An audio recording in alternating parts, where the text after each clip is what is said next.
રાજકોટ ખાતેના પ્રમુખસ્વામી ઓડિટોરિયમ ખાતે હોમિયોપેથી મેડ ઇઝી વિષય પરનો રાષ્ટ્રીય સ્તરીય મેગા સેમિનાર યોજાયો હતો.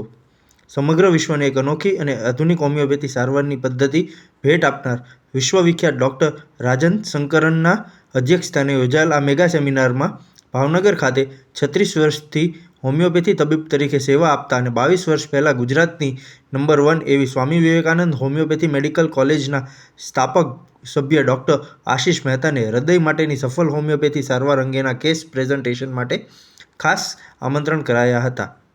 ડૉક્ટર આશિષ મહેતાએ પોતાના દર્દીને રોગનું સચોટ નિદાન કરવા માટે હોમિયોપેથી સારવાર પદ્ધતિના મુખ્ય કાઉન્સેલિંગ તારણો સમજાવતા જણાવ્યું હતું કે દર્દીની ભાષા સમજવાની કળા, દર્દીને વારંવાર ઉચ્ચારતો શબ્દ, દર્દીની અંદર લાગણી અને અનુભવ, દર્દ પારખવાના આધુનિક કોન્સેપ્ટ, વ્યક્તિગત કારણ એટલે કે દર્દીની અંદર લાગણી અને અનુભવનું તારણ આપતા લક્ષણો તારવા, દવા, દર્દીની પ્રાણી, વનસ્પતિ, ખનિજ વિશેની અભિગમોનું તારણ, દર્દીના મૂળભૂત સ્વભાવ અને તેની ગહન પ્રવૃત્તિ સમજવાની રીત, દર્દીના આનુવાંશિક અને વારસાગત લક્ષણો, તાસીર અને અનુભૂતિ સાથેના સંપૂર્ણ વાર્તાલાપથી આ 9 પ્રકારના કાઉન્સેલિંગ પોઈન્ટ પારખીને જ દર્દીને દર્દની પરખી લઈ યોગ્ય નિદાન કરી સારવાર આપવામાં આવે છે. ઉપરાંત દર્દીને કોઈ લેબોરેટરી રિપોર્ટ કરાવ્યા હોય તો તેને પણ યોગ્ય રીતે ધ્યાનમાં લેવાય છે.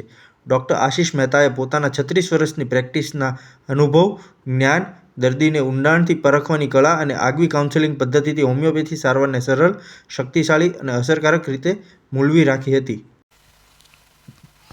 I've invited Dr. Ashish Mehta to presented one beautiful case that he has seen, from which we will learn something more about another super class, another remedy.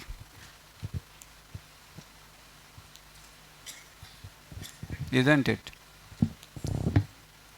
Yes.